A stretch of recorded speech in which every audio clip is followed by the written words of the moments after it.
Right. So we started with the first degree, first order differential equations, which are ordinary differential equations, right? And we have seen the variable separable form, homogeneous form, and exact equations. Okay. Now, as I told you that you also write in your copy all the elementary integrations, integration formulas which you already know. Okay. So you may write, you may take reference of any book, maybe your 11th 12th book as well, or in this BSc books also you will find out this reference somewhere, and it should be in your copy as well. एक बार जब अपने हाथ से लिख लोगे सारे फॉर्मूले, revise भी हो जाएंगे, और अगर आपको कहीं भी जाके, क्योंकि in all the differential equations we will be doing integrations, so कहीं आपको रेफरेंस की भी जरूरत लगेगी तो आप सीधा अपने ही हाथ से लिखे हुए फॉर्मूलेज को देख सकते हो. ठीक है, write it with the correctness. So जैसे आपका साइन एक्स का फॉर्मूला होता है माइनस कॉस एक्स, इन कॉस एक्स का integration is simple sine x. अब यही प्लस माइनस का अगर आपको कंफ्यूजन हुआ कभी भी, और अगर आपने गलत किया, and suppose this is the first step, तो उसके बाद की 10 स्टेप में भी उस प्लस माइनस के कारण हो सकता हो बहुत सारे मिस्टेक्स हो जाएं, है ना. So sec square x is 10x, but 10 square x is not sec x. ठीक है, sec x 10x is sec x. So यहाँ पे कहीं कोई ये dx लगाना भूल गई. So integration with respect to x of this. So ऐसे सारे फॉर्मूले आपके पास होना चाहिए, whether it is x की power n, it is 1 by x, it is 10x, cosec x, sec x, and especially ये फॉर्मूलेज कभी कभी हम इनको भूल जाते हैं या कंफ्यूज कर जाते हैं. सो जैसे cosec x is half log x by 2, is it log x by 10x by 2 और cot x by 2, एक बार इसको चेक करना. Okay, and similarly sec x का है 10 pi by 4 plus x by 2, ये pi by 4 plus x by 2 of 10 है. ठीक है, anyway this is x square है a square 1 by a tan inverse x by a, x square minus a square is 1 by 2 a log x minus a upon x plus a, and a square minus x square, ये दोनों similar फॉर्मूले है. अगर नीचे है आपका, then if it is square root में और साथ में एक एक्स आ रहा है, then how you proceed also, that substitution you should also know that probably we put 10x to be cot x or 10x, और फिर ये आपका आता है शायद. ठीक है, सो sec स्क्वायर एक्स है, सॉरी sec इनवर्स का तो सीधा ही आ जाता है, no substitution required here, and sin inverse x by a, sin h inverse. sin h क्या होते हैं? This are the hyperbolic functions. I hope you have all this introduced this hyperbolic functions, sin h and cos h. Sin h cos h is what? A new function. They are like sin and cos. So ऐसा नहीं ये h एक variable है, no, it is with the sine, sin h, sin hyperbolic and cos hyperbolic. Okay, so better blue से हम better हैं, let's try red with the more thickness. So this is sin hyperbolic and cos hyperbolic. Okay, so sin hyperbolic inverse x by a, if you get a square plus x square half, and it is equivalently log of x plus x square by a square half.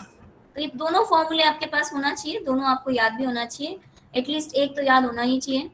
And hyperbolic में sine hyperbolic is cos and cos hyperbolic is sine. There is no minus sign here. Okay, similarly all this a की power n. So what is the integration, what is the differentiation? If you have some function of x and its derivative is also present, so if derivative is also present for the integration, it will be directly integrated like a normal function. So normal function मतलब अगर x की power n होता उसका क्या होता, वैसे ही fx का हो रहा है. Okay, fx की power n plus one upon n plus one. क्यों हो रहा है ऐसा? बिकॉज fx का डिफ्रेंसिएशन जो है वो अवेलेबल है. So what will do, will put fx to be t, and then f dash x, then f dash x and dx will become dt. ठीक है ना? So therefore this integration get converted into what? Integration of t की power n upon t की power n dt. and integration of this is what? Integration of this is t की power n plus 1 upon n plus 1. Now you make substitute. ठीक है? So this is how you can learn this formula directly, or for any formula. See, when derivative is present, your 1 upon fx will be again 1 upon t, so you will get a log of fx. Log of x nahi, log of fx होना Your चाहिए. voice is breaking. My voice is breaking. So is it with you only or with everyone? Others? Is clear or breaking? No, ma'am, it's clear. Ma'am, it's clear. It's clear, Okay. ma'am. Okay, so बच्चे clear. आप अपना भी network check कर लो एक बार. And it's good that you interrupted. Maybe you can leave once the session and then join back again. कभी कभी ऐसे भी होता है ना. So anyway, log of fx. ठीक है, तो यहाँ पे आप कभी ऐसे कभी क्या होता है ना, ये तो किसी के नोट्स हैं जहाँ हमें कुछ गलती पता चल रही है. Even in book also there may be a printing mistake somewhere. ऐसा नहीं है अब आपने ये देखा और आप इसी फॉर्मूले को याद कर लो. अपना जो आपने बेसिक पढ़ा हुआ है 11th-12th का बेसिक इंटीग्रेशन डिफरेंशिएशन, उसको भी याद रखना. ठीक है, there are some universal laws which never change. Similarly there are basic theory behind all this formulas that remain same.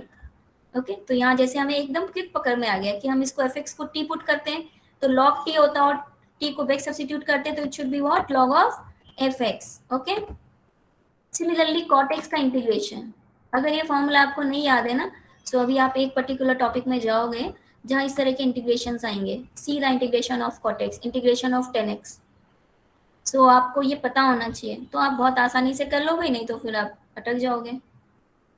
सो ये तीन है जो कि which are considered to be the big big formulas but similar in nature.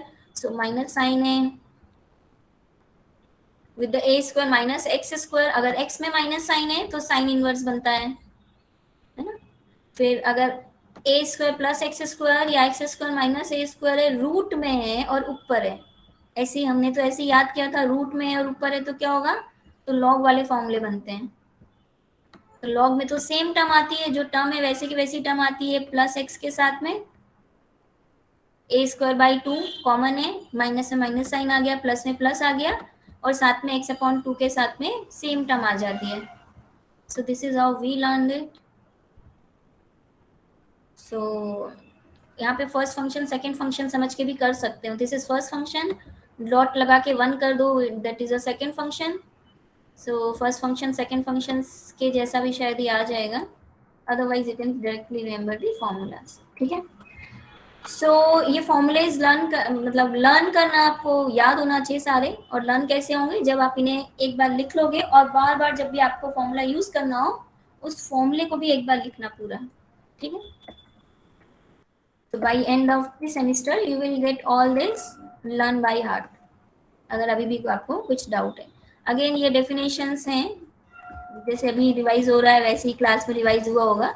So again noted down all the things, order and degree and linear and non-linear. So exactness,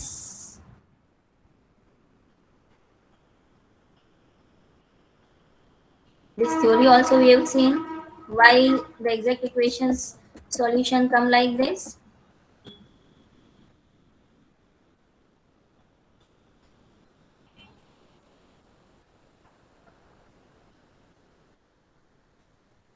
So okay, see one example. It may not be always कि आपको equation जो है वो x और Y में ही मिले. ठीक है, आपको इक्वेशन मिल सकती है आर और थीटा के फॉर्म में भी. Okay, with some other variable also, X और टी के फॉर्म में भी मिल सकती है. If it's first degree first order तो एक्स वाई में आपका क्या होगा? वाई डिपेंडेंट है, एक्स इंडिपेंडेंट है, और उससे भी कोई फर्क नहीं पड़ रहा है क्योंकि एग्जैक्ट में तो इक्वली ट्रीटमेंट हो रहा है दोनों का, है ना. जब इंटीग्रेशन भी कर रहे हो, एक का इंटीग्रेशन करो जिसमें दूसरे वेरिएबल को कांस्टेंट मानो, और जब दूसरे का करो तो it should be free from the first variable. ठीक है, जैसे पी डी एक्स, क्या बोल रही हूँ मैं? ये बोल रही हूँ मैं आपसे कि आपके यहाँ पे सिंपली दो वेरिएबल्स हैं, एक है आपका एक्स, एक है आपका वाई. जब एक्स को इंटीग्रेट करना है, अगर इक्वेशन एग्जैक्ट है तो जब एक्स को इंटीग्रेट करना है तो your y is treated as constant, मतलब the other variable is treated as constant. और जब दूसरे को इंटीग्रेट करना है, मतलब dy करना है, then it should be free from x. ठीक है, अब अगर यहाँ पे ये इक्वेशन जो है आपकी, it is in the r and theta, so आपको क्या मिलेगा यहाँ पर आपको एक मिलेगा डी आर और एक मिलेगा डी थीटा। ओके, सो जब आप डी आर वाली इक्वेशन को इंटीग्रेट कर रहे हो, it should be free from what, sorry, it here your theta should be treated as constant, और जब आप डी थीटा वाले को करोगे, it should be free from R. Okay, okay ma'am. Vice versa भी हो सकता है, मतलब आपका ऐसे नहीं आपको याद रखना है कि पहले आर था या पहले थीटा था। अगर यहाँ पे आपने थीटा वाली टर्म थी तो it here R should be constant, और फिर जब आर वाला आया तो it should be free from theta. ठीक है, सो यहाँ पे एग्जैक्टनेस में बोथ आर इक्वली ट्रीटेड, दोनों का एक जैसा ट्रीटमेंट है। यहाँ पे डिपेंडेंट कौन है इंडिपेंडेंट कौन है उससे फर्क नहीं पड़ रहा है हमें। ओके, किस में बात कर रहे हैं हम, सिर्फ और सिर्फ एग्जैक्ट में।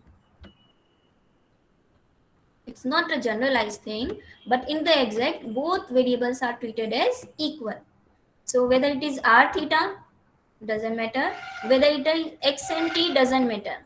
ये क्यों बता रही हूँ मैं, क्योंकि कभी कभी आपको कोई क्वेश्चन मिलेगा जहां पर आपको r और थीटा में भी हो सकता हो क्वेश्चन दिया हो। ठीक है, तो यहाँ कुछ नहीं सोचना है कि इसको पहले एक्स वाई में कन्वर्ट करें हम, या इसको कैसे करना है, टेक इट लाइट सिंपली। ठीक है, वेरी सिंपल। जो डी आर के साथ में है, जो फर्स्ट वेरिएबल के साथ में है, उसको m मान लो, जो सेकंड के साथ है उसको आप n मान लो। अब क्या करना है, partial differentiation of m with respect to the other variable. m कौन सा है, डी आर वाला है ना, तो m डी आर वाला है तो क्या करोगे, del m by del theta. Check करो पार्शियली डिफरेंशिएशन क्या आ रहा है, so theta square plus 1 cos r था, so cos r is a constant and theta square plus 1 का हो गया 2 थीटा। ओके, सिमिलरली जब आपने del n by del r किया, so del by del r 2 theta sine r, so यहाँ पे 2 थीटा is a constant and sine r का differentiation is plus cos r. So these two terms are same, therefore it is exact, and therefore it will be integrated like integration of this and integration of this. Integration of this में क्या करना है आपका, theta is a constant, so theta square plus 1 को बाहर निकाल दो, and cos r d r का इंटीग्रेशन क्या होगा, cos r का integration is minus sine r। Yes, और plus sine r। Yes, ma'am. Sign. No, it's not minus sin r. It's a plus sin r. ठीक है, so cos r का integration is plus sine r, and यहाँ पे क्या करना है, यहाँ पर नहीं साइन r को इंटीग्रेट कर देना, क्योंकि यहाँ पर दो it should be free from the r, यहाँ पे कोई टर्म ही नहीं है, तो सिर्फ और सिर्फ m इंटीग्रेट हो जाएगा, सिर्फ और सिर्फ m इंटीग्रेट होगा, and you will get theta square plus 1 sine r.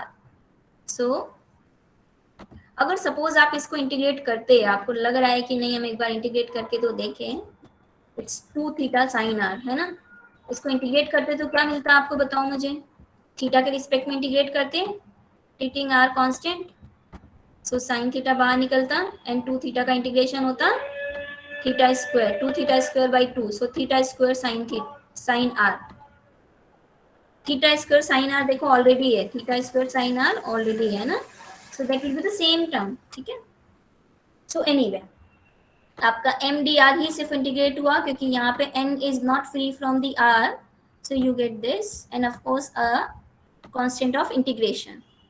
बहुत बार होता है और हर बार होता है that after integration also you write this equal to 0. It's totally wrong. ठीक है, technically also otherwise also, so remember जैसे ही इंटीग्रेशन का साइन लगाया आपने वैसे ही जीरो खत्म हो गया आपका, it will be a C. All right, yes ma'am. है ना, ये अलग बात है कि कभी आपको इनिशियल कंडीशंस दी होंगी, मतलब कुछ वैल्यूज दी होंगी जिनसे आप सी की वैल्यू निकालोगे, और सी की वैल्यू ही अगर जीरो आई है then it's fine, but it should be always a C first. तो ये सब हमने देखा, अभी हमें रूल्स करने हैं आज से, है ना, हमने कोई भी रूल स्टार्ट किया था नहीं, मैम सेकंड रूल करवाया था। मैम एक कर लिया था। वो था जब एग्जैक्ट नहीं होगी। अच्छा, 2 रूल के कर लिए हमने। मैम सिर्फ मैम एक ही सेकंड किया किया है। है। एक किया है, एंड दैट इज कौन सा वाला किया है? होमोजेनस वाला। Yes yes ma'am.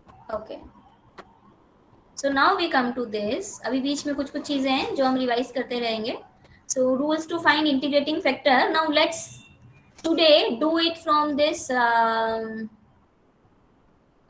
Hand written notes and then we will see the book. ठीक है, दोनों से पढ़ने की आदत होना चाहिए। सो इज इट फाइन, या बुक से ही देखें? Ma'am fine. ठीक है। So rules to find integrating factor, there are 4 rules. अभी मैं आपको चारों रूल्स एक बार बता देती हूँ और उसके बाद में then we'll see one by one the examples. One of this you have seen already. So let's start with this. Rule number 1, it says if m dx plus n dy is not exact, ठीक है, क्योंकि exact है तो फिर तो हमें कुछ करना ही नहीं होता है, इसको भी देखने की जरूरत नहीं है। So if it's not exact, then see if it is homogeneous, whether it is homogeneous. Homogeneous meaning homogeneous in x and y, मतलब जो आप homogeneous से समझते हो, एम डी एक्स और एन डी वाई दोनों में same degree of X Y होना चाहिए, total degree of X Y should be same same. ठीक है, तो होमोजीनस अगर है तो आप इसको होमोजीनस वाले पार्ट से भी कर सकते हो। Secondly you can also see if M X plus N Y, मतलब एम में एक्स का मल्टीप्लाई करो, एन में वाई का मल्टीप्लाई करो, इन दोनों को सम करो। अगर ये sum is not equal to 0, then integrating factor, one of the integrating factor could be 1 upon mx plus ny. Before this also understand what is integrating factor. I have explained you this, so just quickly recall that integrating factor is a factor, a term of x and y. ठीक है, so it is some a relation of x y or a term involving x and y such that when it is multiplied with the differential equation, मतलब इसको, इस term को हमें why it is called as integrating factor, क्योंकि एक ऐसा factor है जब हम इसे अपनी डिफरेंशियल इक्वेशन से मल्टीप्लाई करते हैं तो हमारी डिफरेंशियल इक्वेशन एग्जैक्ट इक्वेशन में कन्वर्ट हो जाती है। ठीक है, इंटीग्रेटिंग फैक्टर मतलब एक ऐसा फैक्टर जिसको आप अपनी डिफरेंशियल इक्वेशन से मल्टीप्लाई करके इक्वेशन जो है वो सॉल्व हो जाती है, इजीली सॉल्व हो जाती है।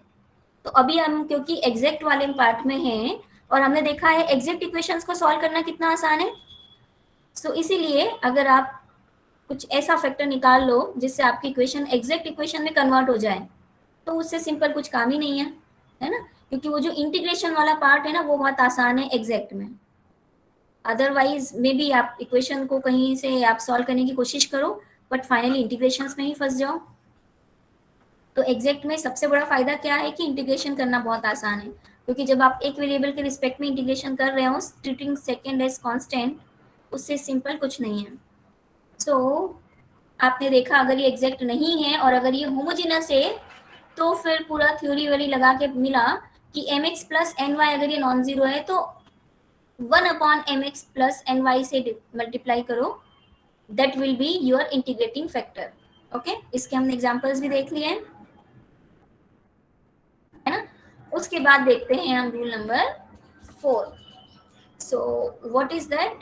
It says if M D X plus N D Y is not exact but if it is of the form that f1 of xy and y dx, मतलब यहां से y बाहर निकल जा रहा है सब में से, plus f2 of xy and x dy is equals to 0 of course. So इसका क्या मतलब है? इसका मतलब है अगर आपकी इक्वेशन एग्जैक्ट नहीं है पर ऐसी है कि m में हर टर्म में से एक y बाहर निकल सकता है, ठीक है, m is of the form f1xyy and n is of the form f2xy and x, एक x एक्स्ट्रा है n में और m में एक y एक्स्ट्रा है, तो फिर क्या करो? तो फिर चेक करो कि mx minus N Y homogeneous के केस में आपने क्या किया था, mx प्लस ny, अभी करो आप mx माइनस ny। अगर ये नॉन जीरो है then integrating factor will be 1 upon mx minus ny। ठीक है, तो जब हम इंटीग्रेटिंग फैक्टर में किसी चीज को नीचे लिख रहे हैं डिनोमिनेटर में, तो इसको पहले चेक करना तो बनता है ना, it should B non zero term. So if it is non-zero mx minus ny, then it will be for sure integrating factor. Okay. So rule number 1 and rule number 4 are similar in terms of the integrating factor. एक में mx plus ny 1 upon mx plus ny, एक में 1 upon mx minus ny। एक में check करना है आपको homogeneity, एक में चेक करना है कि फर्स्ट टर्म से y बाहर निकल सकता है, सेकेंड टर्म से x बाहर निकल सकता है या नहीं। ओके, सो पहले 4 का एग्जाम्पल ही देख लो आप। Let me take you to the example.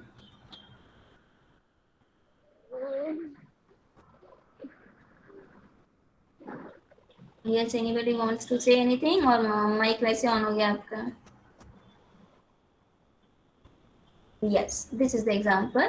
So now see this example. I am calling it second. Is it the first is also?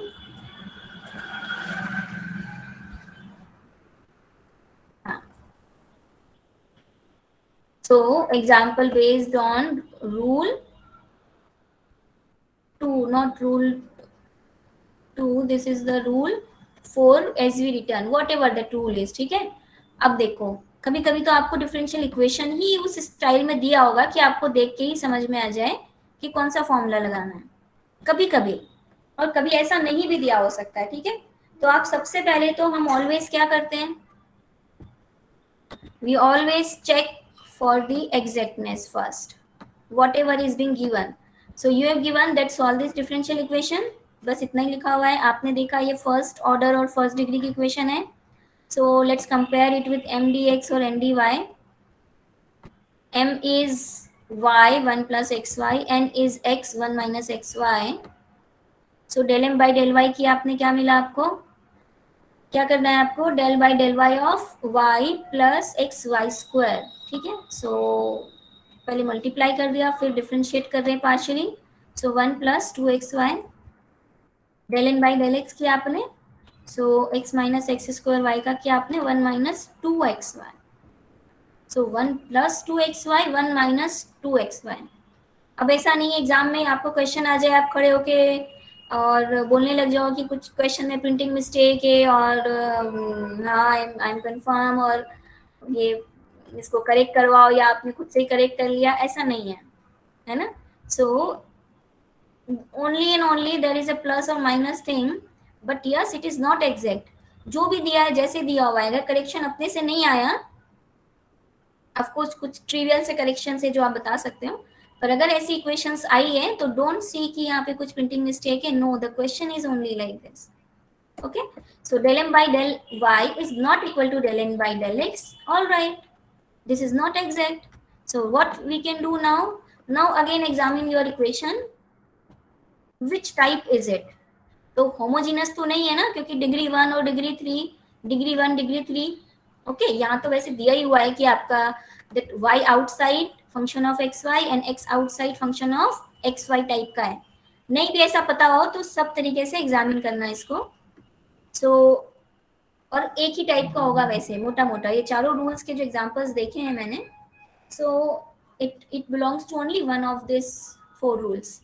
सो ये कौन से रूल के अंदर आ रहा है, अभी जो हमने देखा रूल कि x बाहर निकल सकता है और y बाहर निकल सकता है। ओके, सो अब आप लिखोगे this equation is not exact but it is in the form of f1 of xy and y outside dx plus f2 xy x outside dy is equals to 0.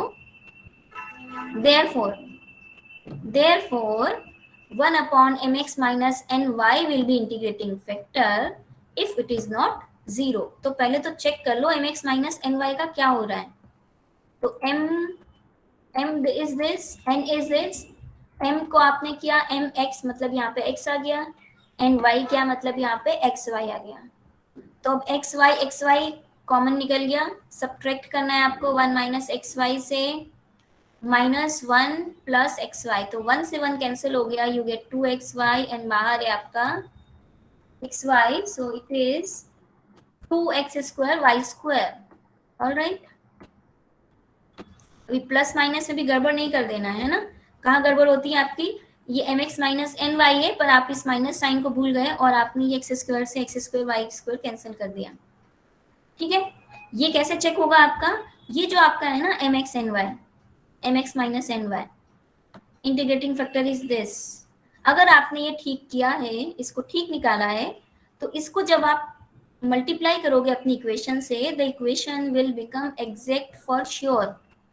Okay, so जब आपने इसको multiply किया किसको, integrating factor which is 1/2x² y², so 1/2x² y², 1/2x² y², ऐसे कैसे ही रखा, और यहाँ पे कैंसिल आउट करके अंदर ले जाके क्या मिला आपको, 1 + xy/2x² y, यहाँ पर आपको मिला 1 - xy/2xy²।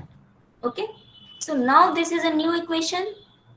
अब मैंने आपको क्या बोला, अगर आपने ठीक कैलकुलेशन किए हैं, अभी तक सब कुछ ठीक किया है, तो ये इक्वेशन जो है ना आपकी, ये एग्जैक्ट बन जाएगी। तो now again I suggest that you write this as a new m, you write dy वाली टर्म को as a new n।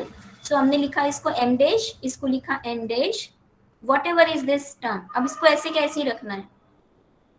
Okay, इसको कोई सिंप्लीफाई करके कैंसिल आउट नहीं करना है, क्योंकि ये इंटीग्रेटिंग फैक्टर आपने इससे इसमें लेके आए हो। अब यहाँ पे आपका आ गया 1/2x² y प्लस 1/2x, दो टर्म आ गई है ना, 1/2x² y and plus xy से xy कैंसिल होके 1/2x, 1/2x।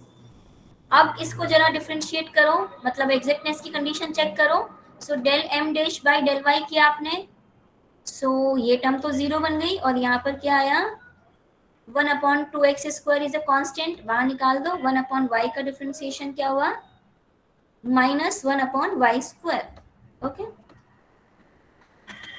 Similarly your n dash is 1/2xy² minus 1/2y। अब इसको आपको पार्शियली डिफरेंशिएट करना है with respect to x। So second term again becomes 0, first term become 1/2y² is a constant बाहर, और x का integration हो गया -1/x²। So del m by del y is equal to del n by del x। मतलब आपने अभी तक का जो काम किया था वो ठीक किया है ना। So equation is exact, now the solution is given by, जो एग्जैक्ट है उसी के जैसे उसी से सॉल्यूशन मिलेगा। So with the new m dash dx and new n dash dy is equals to, देखो ये बच्चे लिखते लिखते भी गलती करते हैं, यहाँ भी आपको ही मिलेगा, is equals to c। The moment you put integration sign here, you write a c। So anyway, अब इंटीग्रेशन कैसे करोगे इसको, यहाँ पे आपका y कांस्टेंट, और यहाँ पे the term free of x, term free of x में दो टर्म में से सिर्फ लास्ट टर्म आई, और यहाँ पे y कांस्टेंट है, तो 2y कांस्टेंट 1/x² का इंटीग्रेशन क्या होगा, मतलब x की पावर -2, तो x की पावर -2 + 1 -2 + 1, और सेकेंड टर्म में 1/2x, अब यहाँ पे dx भी लिखना चाहिए। सो 1/2 एंड 1/x का क्या हो गया, log x। सो 1/2x log x, और यहाँ पे -1/2 बाहर निकाल के 1/y का again log y। No this is also true answer, but थोड़ा बहुत हम क्या करते हैं, सिंप्लीफाई करते हैं। तो सिंप्लीफाई करके ये आपका, इसको सिंप्लीफाई किया x की power -1, so 1/2xy with minus sign, and 1/2 log x minus log y इज log x by y। अब आप चाहे इस log x by y को जो है वो log से हटाना चाहते हो, सो इस टर्म को यहीं रहने दो, बाकी सब टर्म्स को दूसरे साइड ले जाओ। सो ये माइनस का 1/2xy है, इधर ले जाके करोगे तो प्लस का 1/2xy। अब क्योंकि 1/2 आ रहा है, इसको आप चाहे तो यू कैन इग्नोर इट, और इग्नोर करके इसको यहाँ ले जाओ c में, तो 2c will be a new c dash, और फिर दोनों साइड आपने एंटी लॉग लिया, एंड c का e की पावर c या log c, you can always write it as again a new c। तो ये c डैश का जब आपने एंटी लॉग लिया e की power c, it again become the c only. So e की power 1/xy and x by y।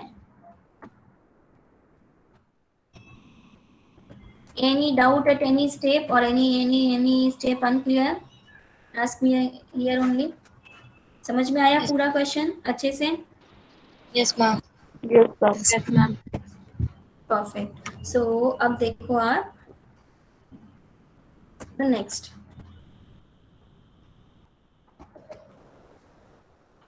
सो आप देखो x y square plus 2x² y cube d x and x² y minus x cube y square d y. आप चाहे और अगर लिख रहे हो तो अपने हाथ से एक बार लिख के भी चेक कर लो। Del M by del y is equal to del M by del x, yes और no? Quickly you can do. Yes, ma'am. हाँ, सो चेक करो एक बार। Del M by del y is equal to del M by del x, yes और no? फिर हम आगे चलते हैं। No, ma'am. It's not same. No, okay, ma'am. तो अब क्या करें? अब चेक करो इसको, ये होमोजीनस भी नहीं है, होमोजीनस क्योंकि वैसे ही दिख जाता है, राइट? लेंगे और उस सो फॉर्म ये में कर यहाँ से y बाहर निकल सकता है बट ऑफ कोर्स, और यहाँ से x बाहर निकल सकता है ऑफ कोर्स, y भी बाहर निकल सकता है यहाँ से भी और यहाँ से भी, बट अभी आप सिर्फ उस फॉर्म में लेके आओ जो आपको लेके आना है ना। सो यहाँ से निकालो y बाहर, एक सिंगल y, यहाँ से निकालो x बाहर, और बोलो कि this is in that form. So given equation is not exact but it is in the form, एक y बाहर निकल सकता है, एक x बाहर निकल सकता है।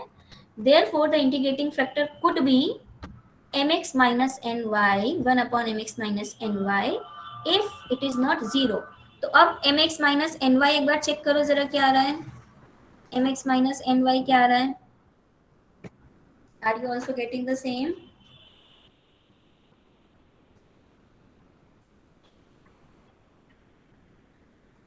Three X cube Y cube 3x cube y cube, perfect।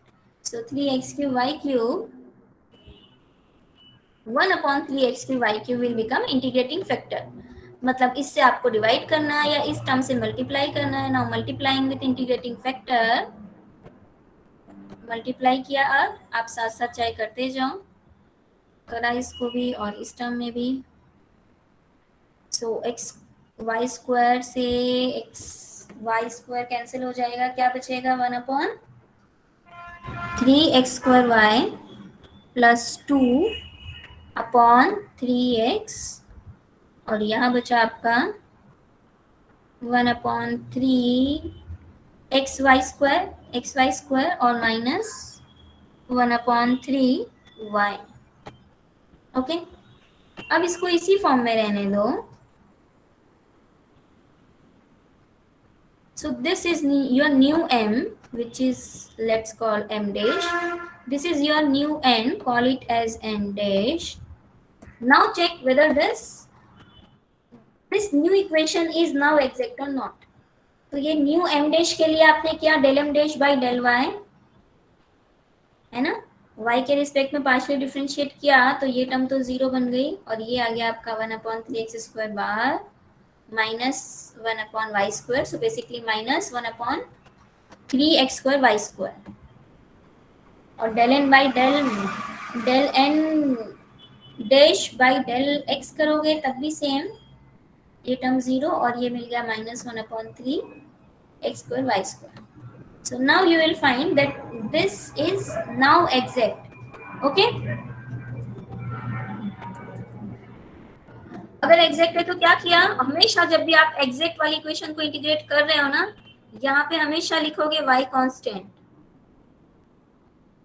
और यहाँ पे लिखोगे फ्री फ्रॉम x।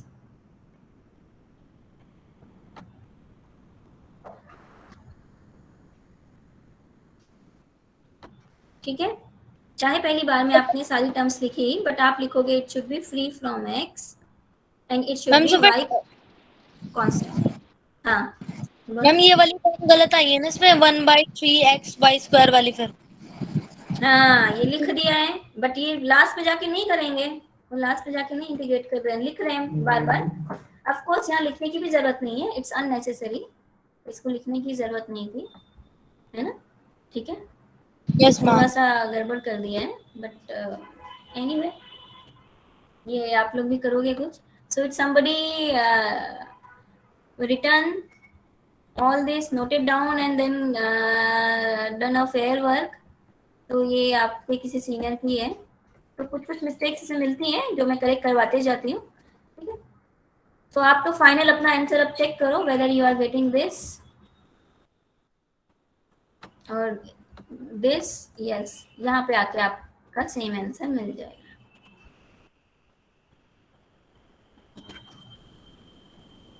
राइट? और उसके बाद लॉग को सॉल्व कर लो। So log x² by y is equals to, कोई कर रहा है तो उसको चेक करो एक बार, you are getting same.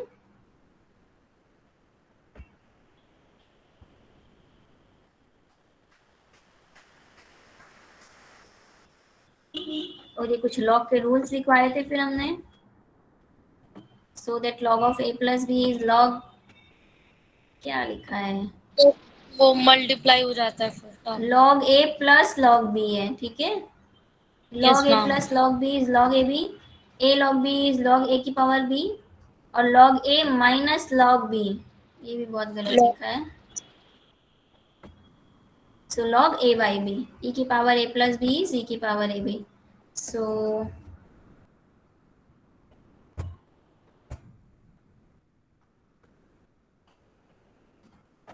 Yes, ये हो गया। इसको बुक में भी देख लो एक बार कहाँ पर है ये।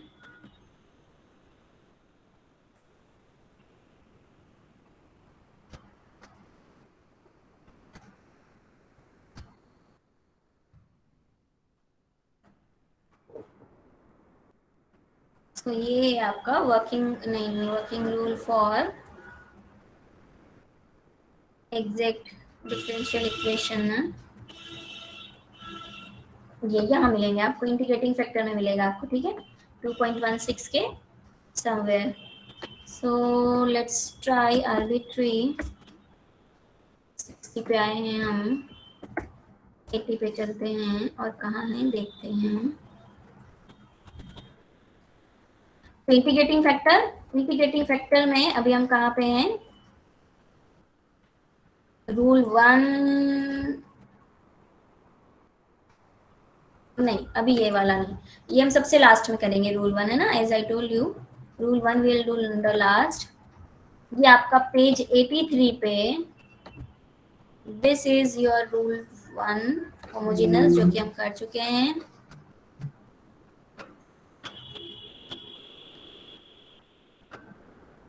Next is this rule 3 which is m dx plus n dy of the type f1 xy x and f2 xy, sorry, f1 xy y and f2 xy x. So therefore the integrating factor will be 1 upon mx minus ny. I think the same solved example, no, different solved examples are here. So xy sin xy plus cos xy, y बाहर है और यहाँ पर x बाहर है। सो पहले तो exact वाला कंडीशन चेक करो, उसके बाद ये सब काम करो, ठीक है? ये हम ऑलरेडी कर चुके हैं, ये हम देख चुके हैं। नहीं, इसको भी देख लेना, ये देखो सिंपल सिंपल आपको दिखेगा, यहाँ y बाहर है, x बाहर है। This question is being asked, y बाहर है और x बाहर है, इसी स्टाइल में ऐसे ही पूछा हुआ है मैथ्स ऑनर्स में, ओके? ये क्वेश्चन एक मैंने करवाया था, दिस इज IS क्वेश्चन। तो 4 क्वेश्चन से चारों सॉल्व कर लेना, ठीक है? So with this we completed one topic. So let's save this recording